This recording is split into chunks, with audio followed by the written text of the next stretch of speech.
Ce n'est pas la maison qui est plus grande à l'intérieur, c'est l'esprit. Cette phrase, empruntée à Gaston Bachelard, pourrait parfaitement s'appliquer à La Maison des Feuilles de Mark Z. Danilewski.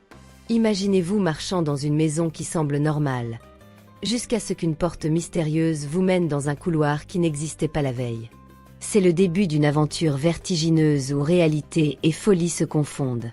Mais, au-delà des murs mouvants et des récits fragmentés, qu'essaie vraiment de nous dire cet ouvrage hors du commun? Accrochez-vous, car nous allons plonger ensemble dans ce chef-d'œuvre aussi troublant qu'inspirant, où chaque page remet en question notre rapport à l'espace, à l'esprit et à la narration elle-même. À première vue, La Maison des Feuilles raconte une histoire simple. Un jeune homme, Johnny Truant, découvre un manuscrit étrange relatant les événements surnaturels survenus dans la maison de Will Navidson, un photographe. Ce dernier remarque que sa maison est plus grande à l'intérieur qu'à l'extérieur. Et plus il explore ce mystère, plus la maison semble s'étendre, avec des couloirs et des pièces infinies, vides et froides. Pourtant, au-delà de la surface, cette maison est bien plus qu'un simple décor. C'est un symbole profond de la psyché humaine.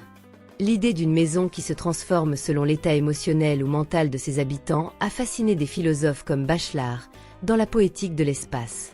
Pour lui, la maison est notre coin de monde. Mais ici, chez Danilewski, elle devient un gouffre insondable, une métaphore des peurs, des doutes et des abîmes intérieurs. La maison Navidson peut-elle être le reflet de nos propres angoisses existentielles, un labyrinthe sans fin où chaque recoin représente une part inexplorée de nous-mêmes? Mais La Maison des Feuilles n'est pas seulement l'histoire d'une maison aux dimensions étranges. C'est un texte à plusieurs couches, à la manière d'un palimpseste, où se croisent différentes voix, styles et typographies.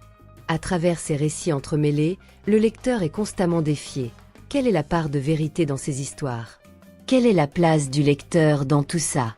En cela, Danilewski rejoint une tradition littéraire de déconstruction du récit, héritée d'écrivains comme James Joyce ou Jorge Luis Borges. Ce dernier écrivait, dans Le jardin aux sentiers qui bifurquent, « Je perçois avec angoisse l'immense échafaudage de mensonges, d'hypothèses et de conjectures que l'on a construit autour de moi. » Tout comme dans les labyrinthes borgesques, chaque détail dans La Maison des Feuilles peut changer le sens global de l'histoire. Ce roman pousse à ses limites la notion de vérité en littérature. La maison, tout comme le récit, est en perpétuelle transformation. Elle s'étend, se rétracte, se modifie selon qui l'observe.